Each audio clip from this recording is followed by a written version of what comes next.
Ada satu kesalahan yang hampir semua manusia lakukan sejak kecil. Dan ironisnya, kesalahan itu justru diajarkan sebagai kebenaran. Kita diajari untuk menjadi seseorang, mengejar sesuatu, mengumpulkan pencapaian, membangun citra. Namun jarang sekali kita diajari untuk memahami siapa yang sedang menjalani semua itu. Sejak dini kita diprogram untuk percaya bahwa hidup sejati adalah tentang memiliki lebih banyak uang, lebih banyak pengakuan, lebih banyak kekuasaan atas keadaan. Kita mengukur nilai diri dari tepuk tangan, dari validasi, dari seberapa jauh kita terlihat berhasil di mata orang lain. Dan tanpa sadar, kita membangun istana megah di atas fondasi yang rapuh. Lalu suatu hari, di tengah keramaian dunia, muncul pertanyaan yang mengusik. Mengapa tetap terasa kosong? Inilah awal dari kegelisahan yang tidak semua orang berani hadapi. Karena pertanyaan itu mengarah pada sesuatu yang lebih dalam. Sebuah kesalahan awal dalam memahami hidup sejati. Kesalahan ini bukan sekedar kekeliruan kecil. Ia seperti kompas yang sedikit melenceng di awal perjalanan. Tidak terasa pada langkah pertama, tidak terlihat pada langkah ke-10, tetapi pada akhirnya membawa kita sangat jauh dari tujuan yang sebenarnya. Di balik ajaran-ajaran kuno, dalam bisikan para bijak yang hidup dalam keheningan, tersimpan pemahaman bahwa hidup bukanlah tentang apa yang kita kumpulkan, melainkan tentang apa yang kita sadari. Bukan tentang seberapa tinggi kita berdiri, tetapi seberapa dalam kita mengenal diri. Dalam video ini, kita akan menelusuri mengapa sejak awal banyak manusia salah memahami arti hidup. Bagaimana pergeseran kecil dalam cara pandang bisa mengubah seluruh arah perjalanan. Dan rahasia yang tersembunyi di balik kesadaran, yang jika dipahami, akan mengubah cara kita melihat dunia, diri, dan takdir. Karena mungkin, masalahnya bukan pada hidup yang terlalu berat. Mungkin kita saja yang salah memahaminya sejak awal. Jika itu benar, maka pertanyaannya bukan lagi, bagaimana cara hidup lebih baik? Tetapi, apakah selama ini kita benar-benar hidup? Jika kita menelusuri jejak sejarah, kita akan menemukan satu pola yang berulang. Manusia selalu mencari makna hidup, tetapi seringkali mencarinya di tempat yang salah.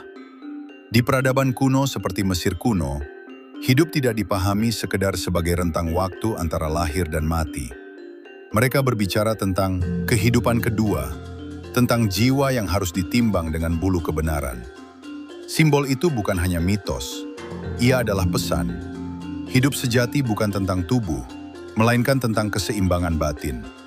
Di tanah Yunani, para filsuf seperti Sokrates menggemakan satu kalimat yang mengguncang zaman. Kenalilah dirimu. Bagi banyak orang, itu terdengar sederhana. Namun bagi mereka yang merenung, itu adalah pintu menuju dimensi terdalam kesadaran. Sokrates tidak mengajarkan cara menjadi kaya atau berkuasa. Ia mengajak manusia menoleh ke dalam, sesuatu yang jauh lebih sulit daripada menaklukkan dunia luar. Di timur, ajaran-ajaran kebijaksanaan berbicara tentang fana, tentang kefanaan dunia, tentang ilusi identitas yang kita bangun. Para pencari kebenaran menyepi ke gunung, ke padang pasir, ke ruang sunyi. Bukan karena mereka membenci dunia, tetapi karena mereka sadar, dunia seringkali membuat manusia lupa pada hakikatnya. Lalu mengapa pemahaman ini terasa seperti rahasia yang tersembunyi? Karena sepanjang sejarah, manusia lebih mudah tergoda oleh yang tampak daripada yang hakiki. Kekuasaan, harta, pengaruh, semua itu terlihat nyata, bisa dihitung, bisa dipamerkan. Sedangkan kesadaran, ketundukan hati, kejernihan niat, itu tak kasat mata. Ia tidak bisa dipajang, tidak bisa dipertontonkan. Di banyak peradaban, ilmu tentang hakikat hidup disampaikan dalam simbol, kisah, dan metafora. Bukan karena ingin menyembunyikan kebenaran, tetapi karena kebenaran itu tidak bisa ditelan mentah-mentah. Ia harus dialami. Dan seiring waktu, makna terdalam itu mulai bergeser. Ajaran tentang kesadaran berubah menjadi ritual tanpa ruh. Petunjuk tentang penyucian diri berubah menjadi tradisi kosong. Manusia sibuk menjaga bentuk, namun melupakan inti. Inilah kesalahan awal yang diwariskan secara kolektif. Kita memahami hidup sebagai panggung, bukan sebagai perjalanan jiwa.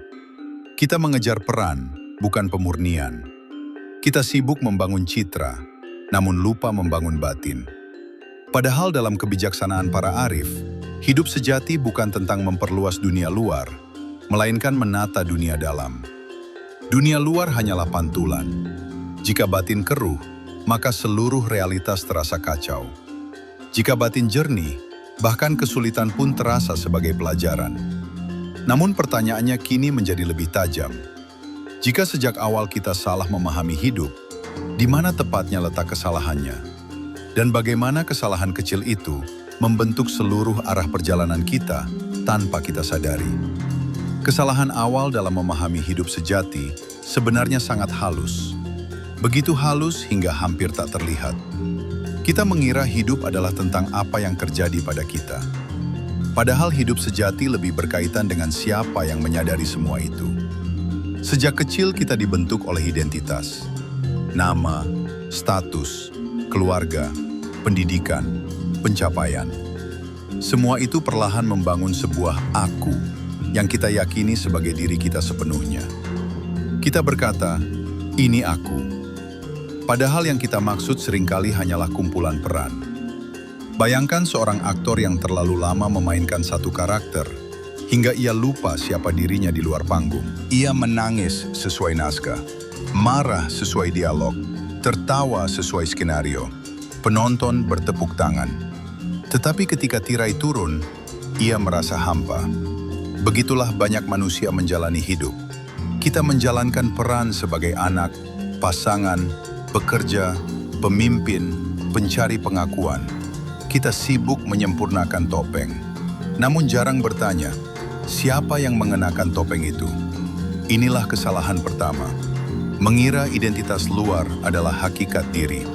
Ketika identitas itu goyah, pekerjaan hilang, status runtuh, pujian berubah menjadi celaan, kita merasa seluruh hidup kita hancur. Mengapa? Karena fondasi hidup kita berdiri di atas sesuatu yang rapuh, padahal ada lapisan yang lebih dalam. Dalam keheningan, ketika semua label dilepaskan, ada kesadaran yang tetap ada. Ia tidak berubah ketika harta bertambah atau berkurang. Ia tidak membesar saat dipuji, tidak mengecil saat dihina. Ia hanya menyaksikan. Namun dunia modern tidak mengajarkan kita untuk mengenali saksi ini. Kita justru dilatih untuk terus memperkuat citra. Media sosial, standar kesuksesan, budaya kompetisi, semuanya mempertebal identitas luar dan memperjauh kita dari pusat kesadaran. Kesalahan kedua muncul dari sini. Kita mengira hidup adalah akumulasi pengalaman, bukan proses pemurnian kesadaran. Kita ingin lebih banyak pengalaman, lebih banyak perjalanan, lebih banyak sensasi, lebih banyak pencapaian. Tetapi jarang bertanya, apakah batin kita tumbuh? Apakah hati kita semakin jernih? Apakah niat kita semakin lurus? Seorang manusia bisa menjelajahi banyak tempat, tetapi tetap tersesat dalam dirinya sendiri. Kesalahan ketiga bahkan lebih mendasar. Kita memposisikan diri sebagai pusat segalanya. Seolah hidup berputar untuk memenuhi keinginan kita. Ketika realitas tidak sesuai harapan, kita kecewa. Ketika takdir tidak mengikuti rencana, kita marah. Padahal hidup bukanlah sistem yang tunduk pada ego manusia. Ia memiliki hukum yang lebih dalam. Hukum sebab dan akibat. Hukum keseimbangan. Hukum keadilan yang tak selalu terlihat segera. Disinilah paradoksnya. Semakin kita mencoba mengendalikan segalanya, semakin kita gelisah. Semakin kita melekat pada hasil, semakin kita takut kehilangan. Kesalahan awal dalam memahami hidup sejati adalah mengira bahwa hidup adalah tentang menguasai dunia luar, bukan menata dunia dalam. Namun pertanyaannya kini menjadi lebih dalam. Jika identitas bukan hakikat diri, jika pengalaman bukan tujuan utama, jika penguasaan bukan inti kehidupan, lalu apa sebenarnya hidup sejati itu? Dan mengapa hanya sedikit orang yang benar-benar memahaminya? Untuk memahami hidup sejati, kita harus berani melihat satu kenyataan yang tidak nyaman. Masalah terbesar manusia bukanlah kurangnya pengetahuan, melainkan kesalahpahaman tentang dirinya sendiri. Kita hidup dalam ilusi kontrol. Kita merasa kitalah pengatur utama jalan hidup ini. Kita menyusun rencana dengan presisi, menetapkan target, merancang masa depan. Tidak ada yang salah dengan itu. Namun kesalahan muncul ketika kita percaya bahwa kitalah sumber segalanya. Padahal, jika kita jujur merenung, detak jantung ini tidak kita kendalikan. Napas yang keluar masuk tidak kita desain. Bahkan kesempatan yang datang dalam hidup seringkali hadir tanpa bisa kita prediksi. Disinilah letak lapisan yang lebih dalam dari kesalahan awal tadi. Kita lupa posisi kita. Hidup sejati bukan tentang menjadi pusat, tetapi tentang menyadari keterhubungan. Bahwa ada tatanan yang lebih besar, hukum yang lebih luas, kehendak yang melampaui ego manusia. Ketika seseorang tidak memahami ini, ia akan terus berjuang melawan arus realitas. Ia ingin dunia tunduk pada kemauannya. Dan disitulah kelelahan batin lahir. Ada paradoks besar yang jarang disadari. Semakin seseorang mengejar hidup, semakin ia merasa kehilangan. Namun ketika ia mulai memahami makna keberadaan dan tanggung jawab batin, hidup justru terasa ringan. Banyak orang mengira hidup sejati berarti bebas melakukan apapun yang diinginkan. Kebebasan absolut, tanpa batas, tanpa aturan. Padahal justru tanpa batas, manusia kehilangan arah. Seperti kapal tanpa kompas di tengah samudera luas. Hidup sejati bukan kebebasan tanpa arah. Ia adalah kesadaran yang terarah. Kesadaran bahwa setiap tindakan memiliki konsekuensi. Setiap niat membentuk realitas. Setiap pilihan meninggalkan jejak. Inilah bagian yang sering disalahpahami. Orang mengira kebahagiaan adalah tujuan utama hidup. Maka mereka mengejarnya tanpa henti.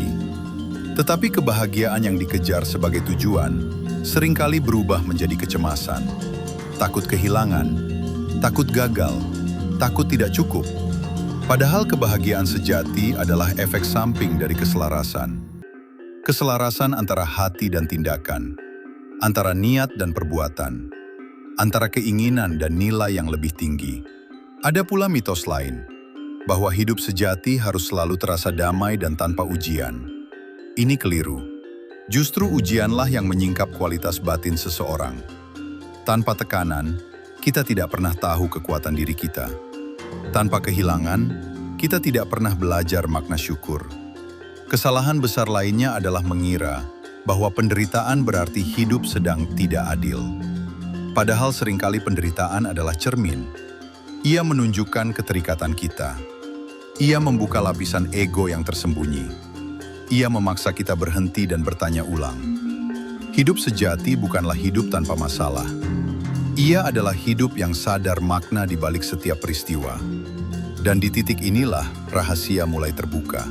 Ketika seseorang berhenti menjadikan dunia sebagai tujuan utama dan mulai menjadikannya sebagai amanah, sebagai ladang pembelajaran, sebagai ruang untuk memperbaiki niat dan akhlak batin, cara pandangnya berubah total. Ia tidak lagi bertanya, apa yang bisa aku ambil dari hidup? Tetapi, apa yang bisa aku luruskan dalam diriku melalui hidup ini? Perubahan pertanyaan inilah yang memisahkan sekedar ada dengan benar-benar hidup. Namun memahami ini saja belum cukup. Pertanyaannya sekarang, bagaimana cara menerapkan kesadaran ini di tengah dunia yang penuh distraksi? Bagaimana tetap jernih ketika lingkungan terus menarik kita kembali ke ilusi lama? Memahami kesalahan awal dalam melihat hidup sejati adalah satu hal. Menghidupkannya dalam keseharian adalah perjalanan yang sesungguhnya. Karena dunia tidak akan berubah hanya karena kita sadar. Distraksi tetap ada, ambisi tetap menggoda, ego tetap berbisik.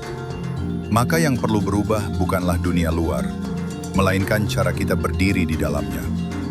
Langkah pertama adalah memperbaiki niat. Sebelum memulai apapun, bekerja, berbicara, membuat keputusan, berhenti sejenak dan tanyakan, untuk apa ini aku lakukan? Apakah demi pengakuan, Demi terlihat hebat, atau karena memang itu hal yang benar untuk dilakukan? Niat adalah arah batin. Jika arah ini bengkok, seberapa jauh pun kita melangkah, tetap tidak akan membawa ketenangan. Namun ketika niat diluruskan, bahkan langkah kecil terasa bermakna. Langkah kedua adalah melatih kesadaran harian. Banyak orang hidup seperti sedang tertidur sambil berjalan. Mereka bereaksi, bukan menyadari. Emosi meledak, kata-kata keluar tanpa saringan, keputusan diambil tanpa refleksi. Mulailah dengan hal sederhana. Sadari napasmu beberapa kali dalam sehari. Sadari ketika emosi muncul. Jangan langsung melawan atau mengikuti, cukup amati. Disitulah jarak antara diri sejati dan ego mulai terlihat. Semakin sering kita mengamati, semakin kita paham bahwa tidak semua pikiran harus dipercaya. Tidak semua keinginan harus dituruti. Tidak semua dorongan adalah suara kebenaran. Langkah ketiga adalah menerima ujian sebagai cermin. Ketika rencana gagal, jangan hanya bertanya, "Mengapa ini terjadi padaku?" Ubah menjadi, "Apa yang sedang diajarkan kepadaku?" Setiap ujian mengikis ilusi kontrol. Ia mengingatkan bahwa hidup bukan sekedar panggung pencapaian, tetapi ruang pembentukan karakter. Disitulah kerendahan hati tumbuh. Disitulah ketergantungan pada Yang Maha Mengatur menjadi nyata, bukan sekedar konsep. Langkah keempat adalah membatasi keterikatan. Kita boleh memiliki harta, posisi, relasi. Tetapi jangan biarkan semua itu memiliki hati kita. Gunakan dunia, jangan diserap olehnya. Bekerja dengan sungguh-sungguh. Tetapi jangan menjadikan hasil sebagai penentu harga diri. Ini bukan sikap pasif. Ini adalah sikap sadar. Ketika hati tidak terikat berlebihan, kehilangan tidak menghancurkan. Ketika keberhasilan tidak membuat sombong, kegagalan tidak membuat putus asa. Langkah terakhir adalah membangun ruang sunyi.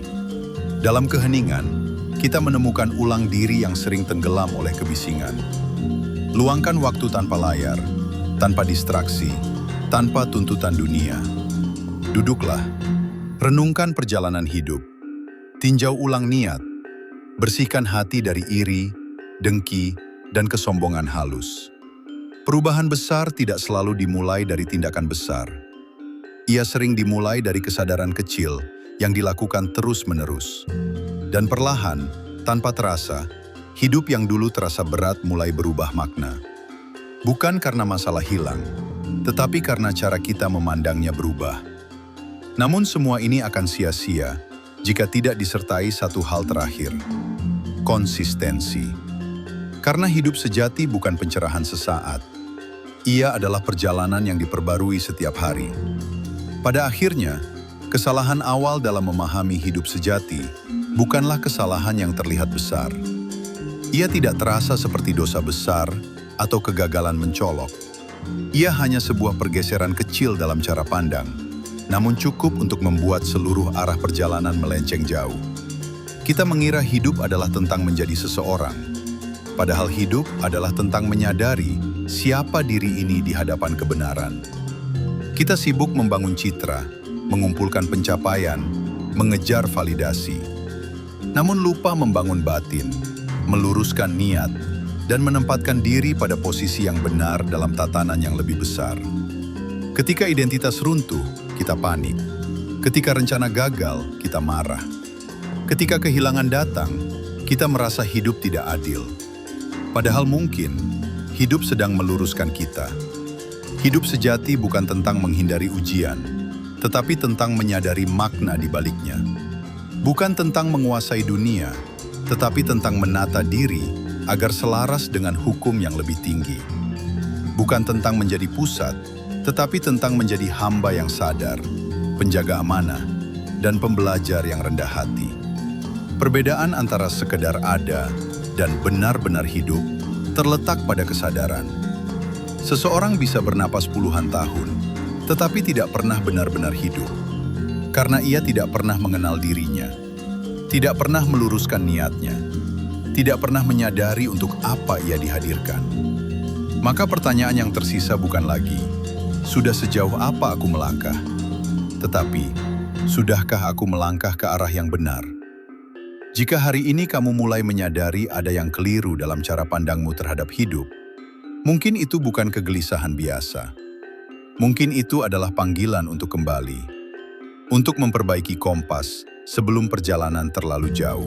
Karena hidup sejati tidak menunggu sampai segalanya sempurna. Ia dimulai saat kesadaran bangun. Dan sekarang, setelah semua ini kamu dengar, apakah kamu akan terus berjalan seperti sebelumnya? Atau mulai melihat hidup dengan mata yang baru? Jika refleksi ini menyentuhmu, tuliskan pemahaman terdalammu di kolom komentar. Mari kita belajar bersama, menata kompas, dan berjalan dengan kesadaran yang lebih jernih.